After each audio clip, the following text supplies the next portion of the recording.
Amit Shah war রুমে। এই প্রথম সল্টলেকের অফিসে বসে অমিত শাহ নজর রাখছেন ভোটের দিকে। অমিত শাহ এলেন সল্টলেকের অফিসে।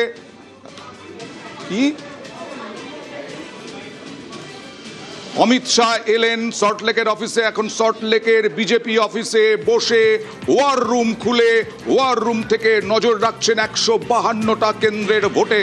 অভিজিতের সঙ্গে কথা বলবো। অভিজিৎ, অয়ন, 10:03 নাগাদ আজকে অমিত শাহ বিজেপি সল্টলেকের দলীয় দপ্তরে আসেন এবং এসে শটান তিনি ওয়ার রুমে চলে যান এবং সেখানে বিজেপির যে নেতৃত্ব যারা সকাল থেকে আজকে প্রথম দফার ভোটের 152টি কেন্দ্রের সেখানকার খুঁটিনাটি নজর রাখছেন।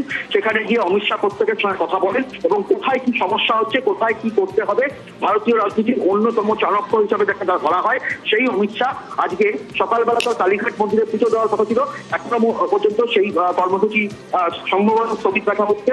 দুপুরে তার হুগলির বলাগড়ে তার জনসভা আছে, কিন্তু 10:20 থেকে এখনো 11:15 বাজে এখনো পর্যন্ত টানা প্রায় 1 ঘন্টা অমিত শাহ একদম প্রত্যেকটা হাল হকিকত 152টি কেন্দ্রের প্রত্যেকটা কেন্দ্রের খুঁটিনাটি তিনি খবর দিচ্ছেন এবং এই উত্তরবঙ্গের জেলাগুলি এবং রাঢ়বঙ্গের জেলাগুলিতে বিজেপি শক্তিশালী, সেখান থেকে সংখ্যাগরিষ্ঠ সিট বিজেপির আসন প্রাপ্তির সম্ভাবনা এবং সেই জায়গাগুলিতে যাতে কোনো রকম আত্মতুষ্টি বা কোনো রকম সমস্যা না হয় সেই গোটা বিষয়টাই বিজেপি নেতৃত্বের সঙ্গে যেমন তিনি আলাপ আলোচনা করছেন তেমন ভাবেই এখান থেকে নির্দেশ দিচ্ছেন এবং সেই নির্দেশ চলে যাচ্ছে বিভিন্ন বিধানসভা কেন্দ্রে যে সমস্ত বিজেপি কর্মীরা দায়িত্বপ্রাপ্ত আছেন তাদের কাছে পৌঁছে যাচ্ছে।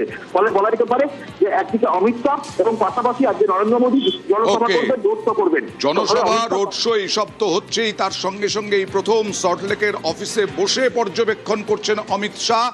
আমরা সব খবর সবার আগে, সব ছবি সবার আগে দেখাবো। রাজনৈতিক তর্ক বিতর্ক চলবে একটা ছোট্ট ব্রেকের পর।